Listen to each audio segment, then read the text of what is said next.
آج کی کہانی کا عنوان ہے لالچ بری بلا ہے۔ انسان لالچ میں کسی حد تک بھی جا سکتا ہے۔ آج ہم جو آپ کو کہانی سنانے جا رہے ہیں وہ ایک لالچی کتے کی ہے۔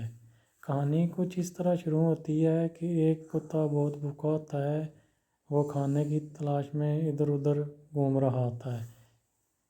تو وہ ایک کسائی کی دکان پر جاتا ہے۔ مکمل کہانی کچھ اس طرح ہے۔ ایک کتا منہ میں گوشت کا ٹکڑا لیا ایک ندی کے پل سے گزر رہا تھا۔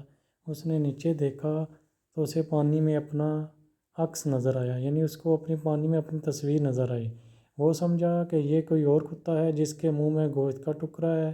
کتا بہت لالچی تھا، اس نے دوسرا ٹکڑا بھی حاصل کرنا چاہا تو وہ دوسرے کتے پر حملہ کرنے کے لیے بھونکا، یعنی اس نے اپنا منہ کھولا۔ جب وہ بھونکا لیکن وہ صرف اس کا عکس تھا، یعنی پانی میں تو اس کی اپنی تصویر نظر آ رہی تھی۔ یوں ہی اس نے اپنا منہ کھولا، اس کا اپنا ٹکڑا بھی ندی میں گر گیا۔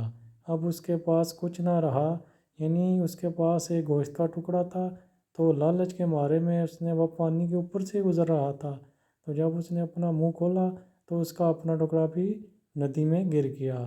تو اس طرح وہ جو اس کے پاس ایک گوشت کا ٹکڑا تھا اس سے بھی وہ جاتا رہا۔ نتیجہ لالچ بری بلا ہے۔ اس لیے کہتے ہیں کہ آپ لالچ کریں گے تو آپ کو نقصان ہوگا۔ یہ ایک لالچی کتے کی کہانی ہے۔ میں امید کرتا ہوں کہ آپ کو سمجھ آ گئی ہوگی۔